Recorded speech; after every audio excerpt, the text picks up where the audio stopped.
반갑습니다, 여러분. 게시탐정 정전도사입니다. 오늘 이제 스피커 스튜디오 네 번째 이야기로 접어들고 있습니다.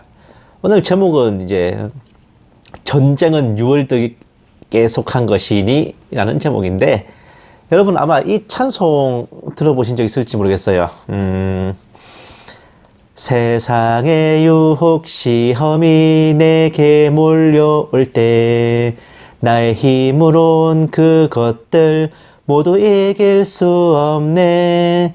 거대한 폭풍 가운데 위축된 나의 영혼 어찌할 바를 몰라 헤매이고 있을 때 주를 찬양 손을 들고 찬양 전쟁은 나에게 속한 것 아니니 주를 찬양 손을 들고 찬양 전쟁은 하나님께 속한 것이니.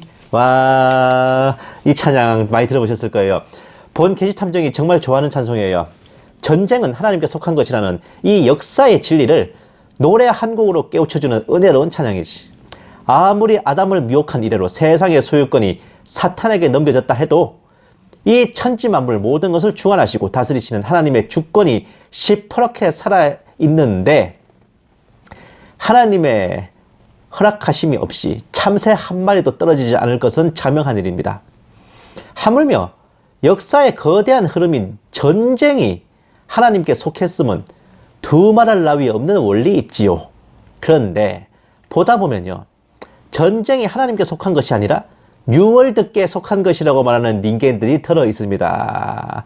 스피커 선생, 어디 쳐다보고 있어? 지금 다시 얘기하고 있는데.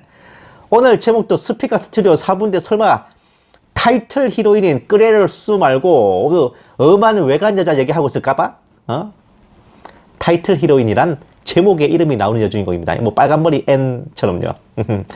이상하게 하나님 잘 믿는다는 독실한 크리스천일수록 요런 음모론에도 시대의 진조를 분별한다는 미명하에 쑥쑥 잘 빠지는 경향이 강한 이중성이 있는데, 이런 우리네 크리스천들을 제대로 미혹한 오중이 있으니 바로 본 게시탐정이 가루가 되도록 씹어대는 뭐다?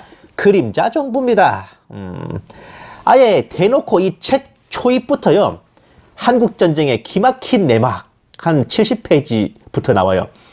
그 제목으로 6.25 전쟁이 김일성의 남침 전쟁이 아니라 미국의 프리메이슨들이 공작을 쳐서 벌어진 음모라는 쥐약 처먹고 물 안 마신 소리를 나불나불거리고 있는데, 바로 이 책의 내용을 충실히 숙독하고 숙지하고 자신의 것으로 잘 소화해서 방송을 만드신 스피커 선생 크레럴 수입니다. 보세요. 자, 비하인드 전쟁사 6.25 계획된 비극. 왠지 약간 살 빠진 송가인 닮지 않았어요?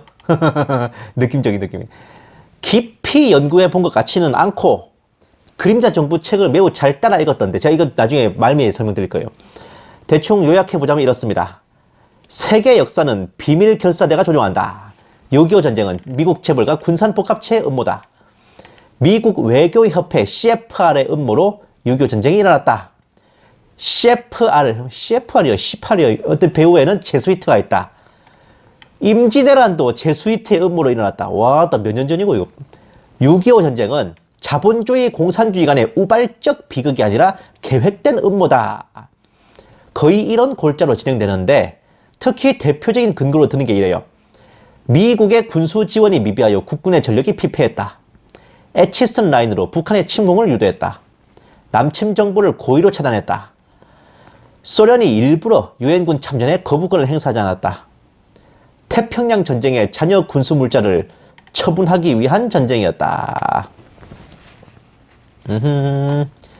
이런 것들입니다. 맞죠? 스피커 선생. 아마 신세계의 질서 음모론을 줄줄 꿰는 거의 모든 매니아들 및 장사꾼들이 이따위로 생각들 할 텐데 과연 그럴까요? 오늘 좀 깁니다. 방송. 숨고르기 하시고 들으셔야 돼. 본 게시 탐정이 우선 준비운동 삼아 간단한 것부터 먼저 한번 추리해 볼게요. 임진왜란 제수이트설에 대한 겁니다. 그러니까 오늘 방송은 일타쌍피어. 1+1.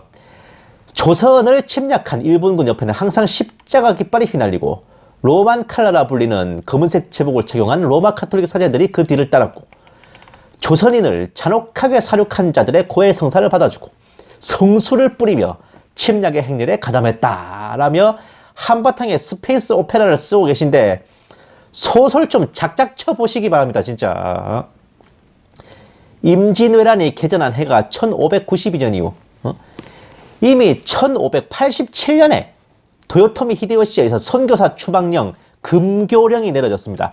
카톨릭 신자들, 즉 기리시단들이 그때부터 이미 박해를 받고 있었다고요. 그때부터 순교자가 나오고 있었어. 아예 기리시단의 무장력을 전쟁에 투입해 소멸하기 위해 거의 모든 기리시단 다이묘들과 기리시탄 군인들이 전장에 투입됐습니다. 그 중에 대표적인 자가 선봉장인 고니시유 키나가 아우구스티노죠. 15만 7천 명의 일본군 중에 5만 명이 기리시탄이었지만 제수이트의 음모는 개뿔. 오히려 겸사겸사 기리시탄의 무장력을 전쟁으로 약화시키기 위해 일부러 투입했다. 그러니까 숙청을 겸한 것이었다는 설도 만만찮은 정설입니다. 예? 제가 이걸 조선 천주교사인가 그 옛날 책에서 고서에서 본 건데 우리나라 천주교사를 정리한 책에서 본 내용이에요. 이랬던 저랬던 믿는 병사들이 전쟁터에 나갔는데 그 병사들의 신앙과 예배를 위해서 사제가 종군하는 게 그 무슨 음모로 치부될 일입니까? 그리고 봐봐요. 도요토미 히데요시는 벌써 조선국을 정복했습니다. 분명한 것은 이 전쟁은 아무런 명분이 없다는 겁니다. 오로지 그 히데요시의 정복력에 의한 것입니다. 1592년 예수의 선교사 알레산드로 발리냐뇨가 예수의 총장에게 보낸 편지입니다. 다음. 아무도 원하지 않은 전쟁이 도요토미 히데요시의 무모함에 의해 저지러졌다. 대표적인 일본군 종군 사제로 알려진 세스페데스 신부의 보고서입니다. 또한 음모론의 언급과 달리 세스페데스 신부는 그 무슨 음모와 그다지 상관없는 행보를 보여서 재평가가 한창인 인물입니다. 보십시오. 세스페데스 신부를 왜군 종군 신부로 모는 건 역사 왜곡이다. 조선에 온 최초의 서군이자 임진왜란의 참상을 유럽에 알렸다. 제수이트의 음모는 개뿔. 임진왜란의 참상을 유럽에 알린 개념인이자 조선인 포로들을 인도적으로 대한 굉장히 인격자였습니다. 카톨릭을 믿는 병사들이 전쟁을 치르는데 사제가 따라오는 게 그 전쟁이 제수이트의 음모라는 증거라고 한다면요. 유럽을 보면 자기네들끼리 총질, 칼질하며 서로 죽게 될 때는 십자가 깃발 없었습니까? 성수를 뿌리는 사제가 없었어요? 그러면 유럽 전쟁사 전체가 죄다 제수이트의 음모게?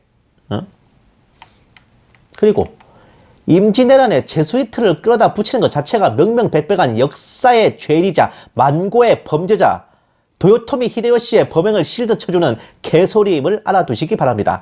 너 어느 나라 사람이니? 예? 1000년이 2번 지나가도 그 무슨 역사적 진실이 더 발굴되더라도 임진왜란 조일 7년 전쟁은 일본의 압제자 도요토미 히데요시의 야욕과 망상에 의해 일어난 침략 전쟁인 겁니다. 그냥 목도 좀 풀었고, 몸도 좀 풀었네. 야, 이제 6.25 전쟁으로 넘어갈게요. 아따, 길다, 길어.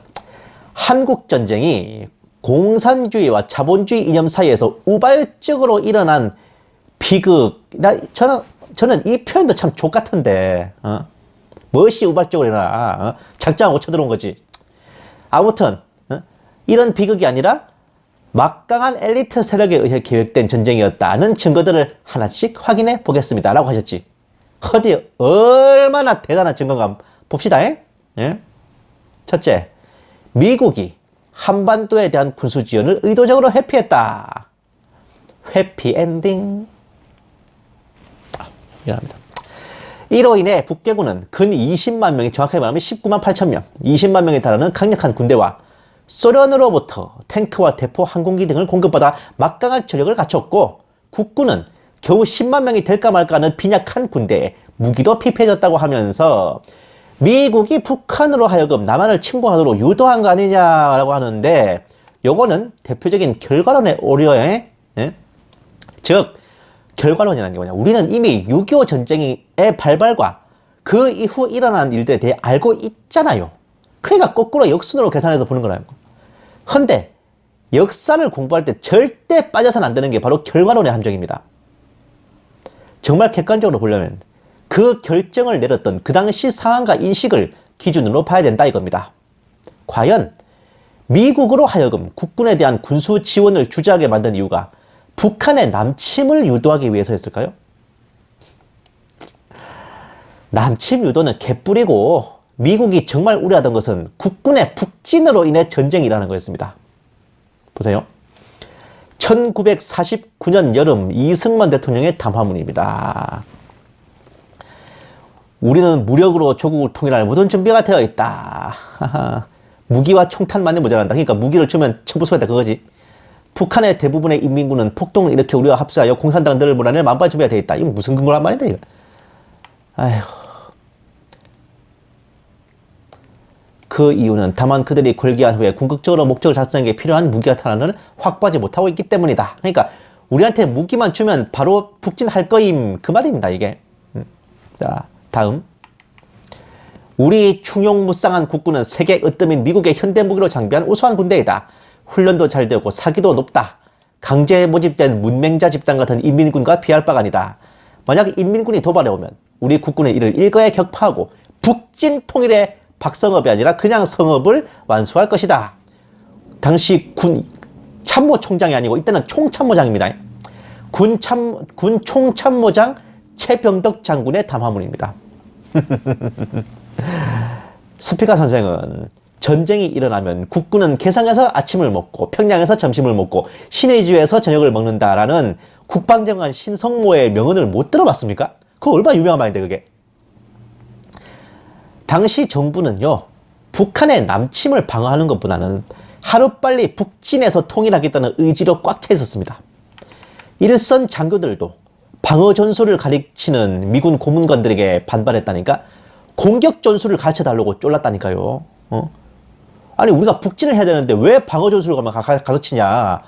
공격 전술을 가르쳐줘. 이거예요, 쉽게 말해서.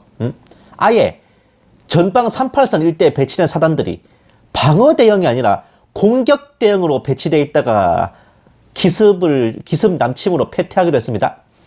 이게 군대가 방어 대형으로 있을 때랑 공격 대형으로 있을 때랑 좀 방어력이 달라.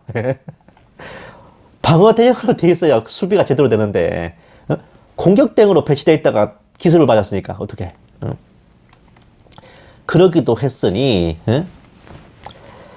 당시 미국 입장에서는 섣불리 국군에 중무장을 제공했다가는 그대로 북한을 쳐서 전쟁을 일으키지 않을까라는 우려가 200%였습니다. 본 게시 탐정의 말이 농담이 아닙니다. 북한의 김일성 또한 자신들의 군사적 우세가 절대적이라고 확신을 못하고 있었습니다. 보세요. 1949년 12월 5일 조선노동당 중앙위원회 정치위원 비밀회의에서의 김일성의 정세보고입니다. 참 내용 다 긴데 다 볼 필요는 없고, 자, 리승만 도당이 무력에 의한 북진 통일을 기도하고 있음이 분명한 이상 우리가 이것을 선제 공격해버리는 것도 한 가지 좋은 방법으로 될 것입니다. 나는 이에 따른 몇 가지 방안을 짜가지고 곧 모스크바로 갈 계획입니다. 자, 주목할 부분입니다. 우리 인민군대의 무력은 남조선에 비해 아직 미약합니다. 우리는 원수들을 격파하고 조국 통일을 달성하기 위해 선진 사회주의 형제 국가들의 군사 및 경제 지원을 더 많이 확보해야 합니다. 자, 되게 의외죠? 자, 보세요. 다음. 같은 그 동회의에서 북괴군 총참모장 강건의 한국군 평가보고입니다. 자, 남조선 괴뢰군의 주력은 보병 8개 사단이며 대체로 전년에 철수한 주한미군으로부터 인수한 최신식 보병 경장비로 무장되어 있지만 사상적으로 확고히 무장되어 있지 않을 뿐 아니라 특히 각급 지휘관들의 전술적 지휘 능력이 형편없는 허약한 군사 조직이다. 전쟁이 시작되면 인민군대는 남조선 괴뢰군을 최단 시간 내에 경멸할 수 있다고 호언장담했다. 자, 그 호언장담 와중에도 근거가 뭐냐? 사상무장의 허술함과 지휘관들의 전술 능력 부족이지 병력과 장비가 인민군이 압도적으로 우세했기 때문이 아니에요. 이거 되게 뉘앙스가 묘한 겁니다. 게다가 이미 38선 인근에서는 개전 전까지 수백 회에 달하는 국지전이 벌어져가지고 남북이 팽팽하게 합을 주고받고 있었어요. 그리고 1949년 8월에는 아군 해군이 북한의 몽금포항을 기습해서 북한 군함 5척을 침몰시키고 1척을 납포하는 압승을 거두기도 했습니다. 지금 우리가 생각하는 거랑 달라요. 북괴군의 우세와 국군의 열세가 뚜렷하게 비교되지 않았습니다. 한번 해볼 만하다고 여겼다고. 6.25 전쟁이 발발한 후에도 기습을 당했는데도 38선에서 서울까지 불과 몇 시간이면 쳐내려올 거리를 병력은 5배, 화력은 7배가 열세한데도 불구하고 3일 만에 서울을 뺏긴 게 아닙니다. 3일 72시간이나 저지해낸 전과를 올린 거예요. 가만히 생각해봐. 38선에서 서울까지 몇 시간 걸려요?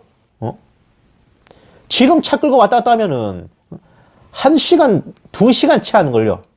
그거를 72시간을 막아낸 겁니다. 3일 동안이나.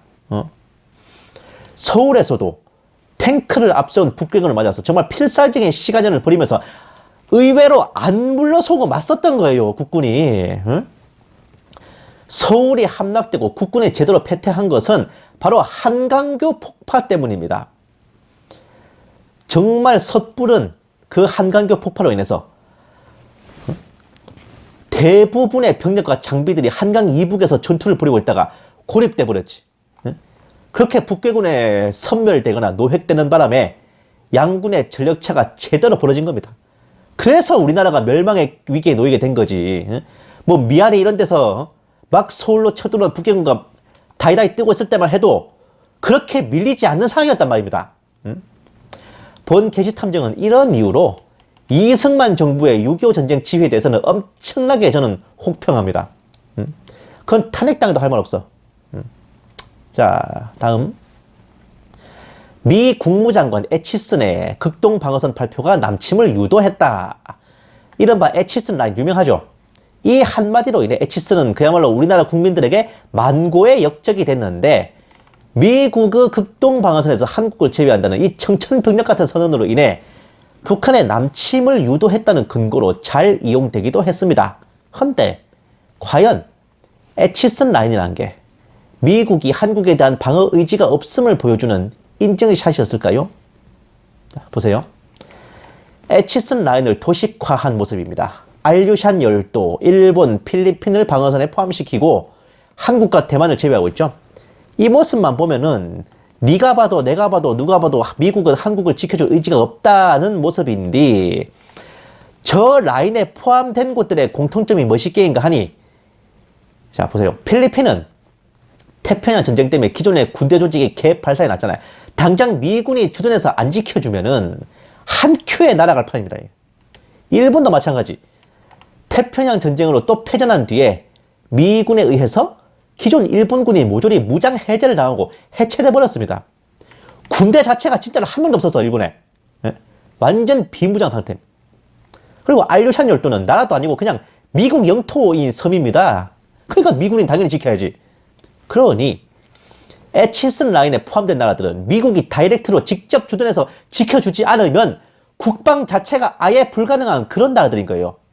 그 일본 딸딸이가 아니고 그 자위대 모체인 그 경찰 예비대 창설은 6.25가 발발하고 한 달 뒤인 1950년 7월입니다. 그러니까 그때는 일본에 자위대 있단 것도 없었어, 진짜. 그러면 대한민국과 중화민국은 왜 빠졌냐? 당연히 중화민국 대만의 경우 비록 대륙을 잃고 쫓겨오기는 했다마는 60만 명 정도 되는 국민당 군대가 잔존해 있었어요. 그리고 장개석 정부가 통치하고 있잖아요. 미군의 직접 주둔이 불필요했습니다. 우리나라 또한 이승만 정부가 통치하고 있고 대한민국 국군이 건재해 있잖아요. 그것도 미국이 직접 미제 장비로 무장시키고 훈련시킨 10만 대군이, 미군이 직접 주둔해서 지키기까지는 좀 무게감이 떨어졌다 그겁니다. 쉽게 말해 우리나라는 일본이나 필리핀과 달리 북한의 침공이 일어날 경우 일단 국군이 먼저 출동해서 맞아 싸우고 미국이 뒤에서 이제 서포트 해주는 거지, 애초부터 미군이 두 팔 걷어붙이고 지켜줘야 될 정도는 아니었다 그겁니다. 더군다나 애초에 에치슨 라인의 목적은 소련과의 전면전에 대비한 방어선입니다. 미국은 당시까지만 해도 소련의 팽창을 해상에서 저지한다는 개념으로 인해 일본, 필리핀 전선을 더 중시하고 있었습니다. 게다가 에치슨 라인이 발표된 당대에도 미국 정부는 그 선언이 한국의 방위를 포기하겠다는 뜻이 아니니 오해하지 말라는 사인을 수차례 보냈습니다. 이거 잘 모르시는 분들 많아. 보세요. 에치슨 라인의 당사자인 그 에치슨의 언급입니다. 우리는 일본에서 직접적인 책임을 지고 직접적으로 행동할 기회를 갖고 있다. 이것은 정도는 낮지만 한국에서도 마찬가지이다. 그곳에서 우리는 과거에 직접적인 책임을 지고 행동했으며 현재도 남태평양에서 이상으로 큰 성과를 올릴 기회를 갖고 있다. 우리는 한국의 독립과 이 나라의 정부 수립을 위해서 많은 원조를 했다. 따라서 우리는 이 나라가 확고하게 될 때까지 원조를 계속하도록 의회에 원조를 요청해놓고 있으며 현재 의회에서는 이 나라에 대한 보다 나은 원조를 하기 위한 입법을 심의 중에 있다. 그런데 만약 그것을 폐기시켜버려야 한다든지 이 나라를 확고히 하는 조치를 중도에서 그만둬야 한다고 생각한다면 그것은 위험한 패배주의이며 아시아에 있어서 미국의 이익이 무엇인지도 모르는 정신이 돌아버린 사고라고 여기는 바이다. 자, 다음. 또한 에치스는 내셔널클럽에서 그렇게 연설한 이튿날 상원 비밀청문회에서 남한은 이제 북한이 단독으로 개시하는 어떤 분쟁이나 전복 공작에도 대처할 수 있게 되었다. 그러나 중국이나 소련에 의해 강력히 지원되는 침략에는 대처할 수 없다. 그런 경우에 우리는 유엔에서 모든 행동을 취할 것이다. 유엔 헌장 아래에서 행동이 취해지면 물론 우리는 거기에 참가할 것이나 이것이 군사력으로서 그것에 대할 것이라고 믿어지지 않는다. 또한 소련이 거부권을 행사할 것이므로 그렇게 되기도 어려울 것이다. 그러니까 아직 이때는 소련이 거부권을 행사할 거라고 생각했기 때문에 정말 유엔군이 출동할 수 있을까? 라는 의구심 정도는 가지고 있는 거죠. 하지만 어쨌든 중국 또는 소련의 지원으로 남한에 대한 북한의 무력 침공이 있을 경우 미국은 유엔을 통해 문제 해결에 나설 것임을 분명히 밝히고 있잖아요. 에치슨 라인 저게 끝이 아니었다고. 이뿐만이 아닙니다. 보세요. 개전 5일 전인 6월 20일 미 국무성 특사 존 포스터 들레스의 발언입니다. 미국은 북한을 포함한 공산진영에 대해 공산진영의 자유진영 제국에 대한 제국이란 거는 여러 나라를 말하는 거예요. 자유진영 여러 나라에 대한 대규모적인 무력 침공을 하면 미국은 이를 미국에 대한 공격으로 간주하겠다고 경고했다. 6월 17일부터 20일까지 미 국무성 동북아 국장 존 앨리슨 등을 대동하고 한국을 방문한 트루먼 대통령의 특사 존 포스터 덜레스 미 국무성 최고 고문은 당시 북한에 의해 전운이 감돌고 있던 중서부 지역 38선 항구까지 살펴보고 6월 19일 2대 국회의원 개원식에 외빈으로 참석하여 신생 대한민국이 어떤 외부 세력의 침략을 받을 경우 미국은 결코 좌시하지 않고 물심양면으로 도울 것이며 반공의 최일선인 대한민국을 유엔의 일원으로 간주한다는 내용의 축사를 했다. 자, 6월 20일 오전 한국을 떠나기에 앞서 미국 공보원에서 기자회견을 갖고 이렇게 말했다. 보시겠습니다. 자, 앞부분 그렇다 쳐도 이제 듣건대 공산주의 침략으로 말미암아 한국은 고립화되고 있다는 우열한 낭설이 있다고 하는데 근본 무초 대사를 위시하여 조야 각계와 만난 자리에서도 이를 알아보고 그 터무니없음을 지적했으며 자 계속 보실게요. 또한 내가 국회에서도 언명한 바와 같이 한국은 결코 고립되어 있지 않다는 사실을 더욱 명확하게 해주기를 희망하는 바이다. 자 계속 읽겠습니다.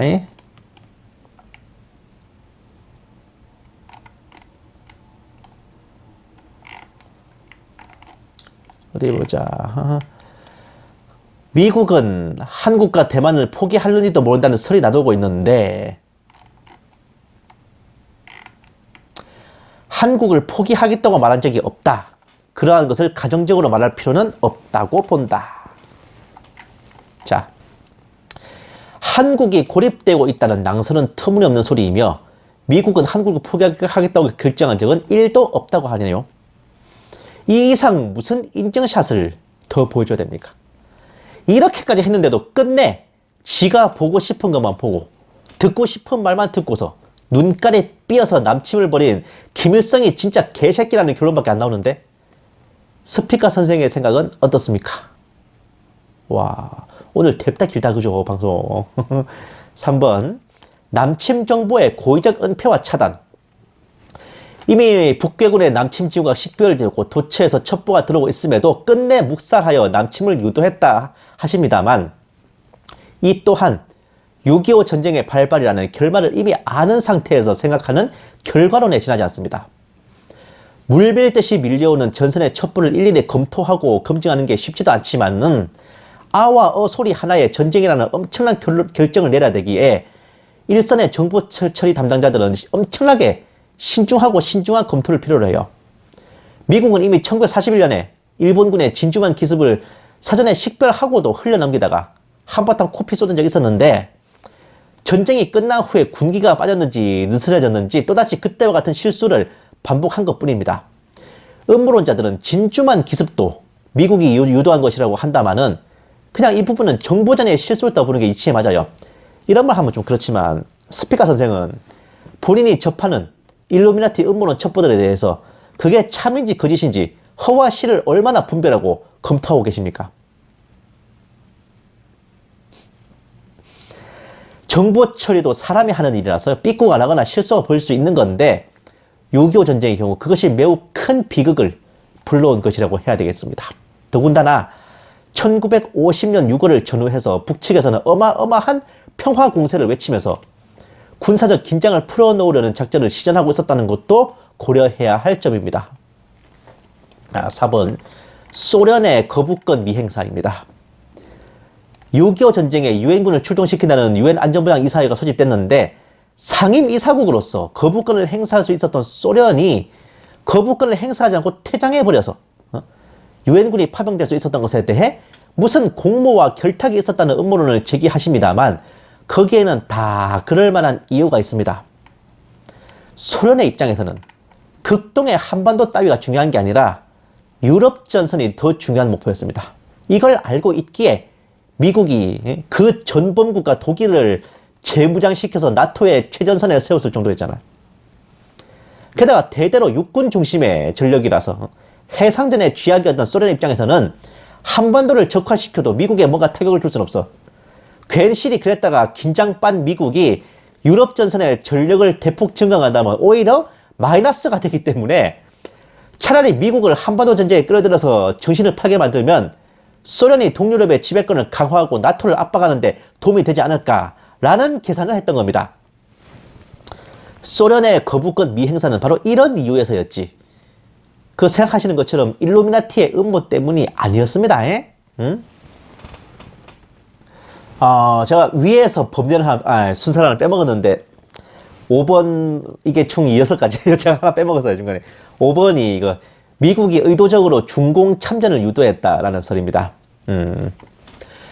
미국이 장개석에 중국 본토 진공을 반대하고 오히려 미 칠함대를 대만 해협으로 보내서 틀어막기까지 했다. 메가더 원수의 회고로까지 들먹이면서 미국 정부가 중공의 참전을 부추긴 거나 다름없다고 주장합니다만은 이것도 어림택도 없는 소리입니다. 장개석이 중국 본토를 되찾을 힘이 있었으면 애초에 본토를 안 뺏겼겠지요. 국민당 군대가 430만 명이었을 때도 중공군한테 탈탈 털리고 쫓겨난 주제에 60만 명 가지고 뭔 수로 대륙을 회복해요. 이거는 나중에 메가더 원수도 해임된 뒤에 청문회 나가고 탈탈 털립니다. 이것 때문에. 너 바보 아니냐고. 그걸로 무슨 본토를 탈환하냐고. 미 칠함대가 대만 해협으로 진공한 것은 대만을 침공하려는 중공군으로부터 대만을 보호하기 위한 기동이었습니다. 곧이어 6.25 전쟁이 발발하자 대만을 침공하려고 집결한 전력을 한반도에 투입함으로써 중공군의 대만 침략은 물 건너가고 장개석이 기사회생할 수 있었던 겁니다. 그런 주제에 한반도에 원군을 파병하겠다면서 터무니없는 지원을 요구하고 있으니 미국 입장에서는 이 뭔 개소리야 하면서 씹은 것뿐입니다. 예? 스피커 선생은 메가더 원수의 회고록을 존나 신뢰하십니다만은 본 게시 탐정은 이 건에 대해서는 메가더 원수의 회고록을 절대 그대로 신뢰할 수 없다고 봅니다. 왜냐하면요, 중공군이 개입한다는 첩보를 개코로 찢고 개입 이후에 지휘도 깽판을 쳐가지고 일사후퇴가 일어나게 만든 장본인이 바로 메가더였거든요. 38선 돌파로 소련이나 중국 공산주의 세력이 개입할 위험성은 존재하지 않는다. 1950년 9월 27일 국가안전보장회의 메가더 원수의 보고입니다. 지랄하고 자빠졌지 정말. 이미 중공에서는 외교부장 주은래의 명의로, 저우언라이의 명의로 유엔군이 38선을 넘는다면 중공군이 개입하겠다라는 선언을 했었습니다. 헌데 메가더는 중공군이 유엔군을 상대로 뛰어들 가능성도 없고 뛰어온다고 해도 싹 쓸어버리겠다면서 그 유명한 크리스마스까지는 전쟁을 끝내겠다는 호언장담을 했죠. 그런데 최전선을 시찰하면서도 중공군이 북한에 들어온 것도 확인을 못했어. 작전에만 실패한 게 아니라 경기에도 실패했습니다. 1950년 11월 25일 청천강 전투를 시작으로 중공군의 대대적인 공세가 시작되고 거기에 멘붕이 된 메가더 3일 동안 지휘를 포기한 채 방콕하고 있었습니다. 잠수 타고 있었어. 북괴군이 서울에서 3일 동안 지체한 게 6.25 전쟁에 운명을 갈랐다고 할 만큼 큰 거였는데 메가더 원수도 이때 3일 동안 지휘를 포기하고 숨어 있었습니다. 메가더 원수가 건의한 압록강 다리 포격이 씹힌 것은 바로 이미 이렇게 중공군의 대공세로 전선이 무너지고 있던 와중이었고 이미 들어올 놈 다 들어온 상태였어. 유엔군과 국군은 연전연패하며 퇴각하고 있던 상황이었다고요. 이런 참상을 만들어낸 장본인이 바로 메가더 원수였습니다. 미국 정부는 전선 최고사령관인 메가더 원수의 보고와 견해를 무비판적으로 수용하고 신뢰한 죄밖에 없습니다. 믿어준 죄밖에 없는 사람들을, 일을 망쳐놓은 장본인의 회고록을 믿고 음모꾼 취급한다는 게 이치에 맞는 겁니까? 그리고 6번, 6.25 전쟁은 태평양 전쟁에서 남은 군수물자들을 처분하기 위한 군산복합체와의 결탁으로 계획된 전쟁이다. 나 진짜. 그 무슨 군산복합체 어쩌고 하면서 6.25 전쟁과 관련된 음모론을 제기하는 근거가 되는 게 뭐 미국의 군사산업 증강을 논하는 NSC 68이라는 결의인데 자녀 군수물자를 처분하고 어쩌고가 아니라 공산주의의 팽창에 대처하기 위한 재무장 비용 그리고 국방 예산의 대대적인 증액을 통해 미국의 모든 경제력을 군사물자 생산에 쏟고 미군 병력을 확충하고 동맹국에 대한 원조를 대폭 증액했던 겁니다. 그리고 군산복합체가 태평양 전쟁에 자녀 군수물자를 처분했다는 것이 무색하게도 태평양 전쟁 종전 직후부터 미군이 대폭적인 군축을 통해서 전력이 심각하게 줄었다니까.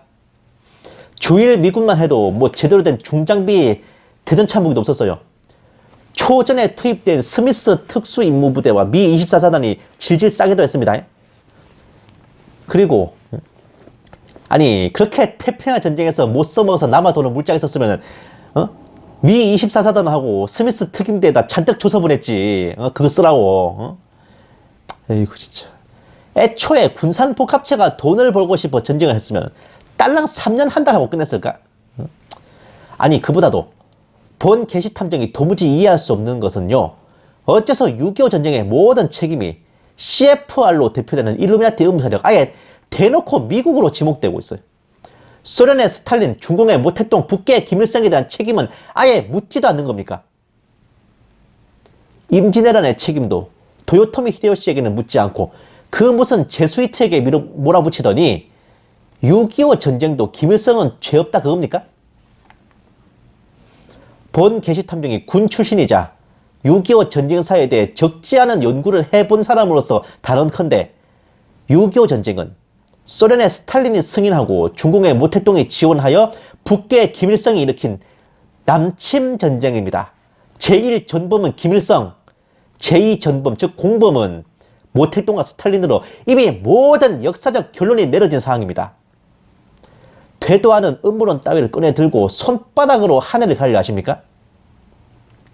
이러니 6.25 전쟁은 미국 책임 운운하면서 한반도 안보 위협의 원흉이 미국이라는 소리가 나오는 건데 본인 스스로 반중 우파를 하시는 양반이 어찌 그런 좌빨들의 논리를 앵무새처럼 따라 읽고 있습니까? 역사에 대한 기초적인 상식과 기본도 못 갖춘 해태눈깔로 우습지도 않은 음으론 주워 듣고 와가지고는 대체 본인 스스로 무슨 말을 하고 있는지 알긴 아십니까? 참고문헌, 다크플랜, 화폐전쟁, 무화꽃이 피었습니다. 세기의 음모론. 그럴싸하게 참고문헌 어쩌고 하는데요. 김진명의 무화꽃이 피었습니다가 거기 왜 있습니까? 소설책 읽고 연구하세요? 그래서 소설 쓰고 있냐? 그게 왜 거기서 나와? 그리고 크레럴수 입은 삐뚤어도 말은 바로 합시다. 저 참고문헌들 단 한 권이라도 읽어보고 방송 만든 겁니까? 저 방송 내용 자체가 어지간히 이리유카바 최 그림자 정부 정치편 내용을 짜집게 한 겁니다. 저 방송 내용 이 책에 다 나와요. 특히 13분 26초부터는 아예 대놓고 이 그림자 정부 책의 73페이지에서 82페이지까지의 내용을 고스란히 반말을 존댓말로 바꿔서 읽은 것 뿐이지 않습니까? 아니야?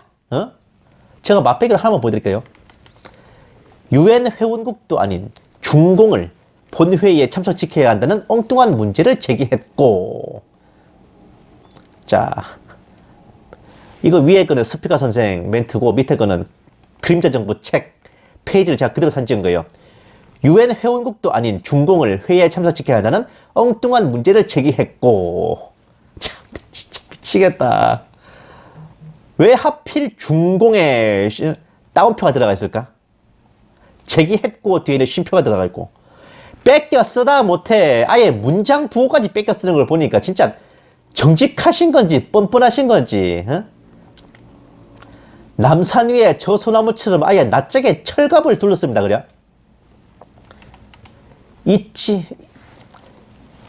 잊지도 않고 읽지도 않은 참고문헌들 늘어놓지 말고 그냥 그림자 정부 정치편 한 권만 적어놓지 그랬습니까?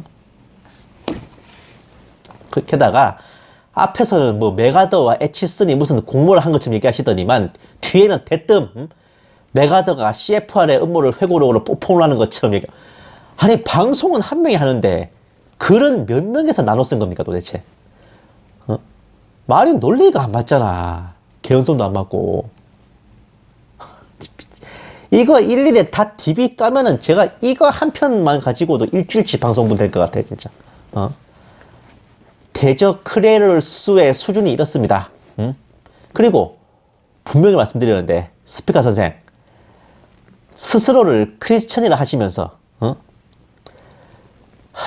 전쟁은 CFR인지 C8놈들인지 하는 것한테 속한 게 아니라 하나님께 속한 거라는 걸 아직까지도 모르시겠습니까? 아이고 진짜 저 그 교회 목사님은 뭐하는 양반이야? 다음 시간에 계속되겠습니다. To be continue. 감사합니다. 게시탐정 장전도사였습니다.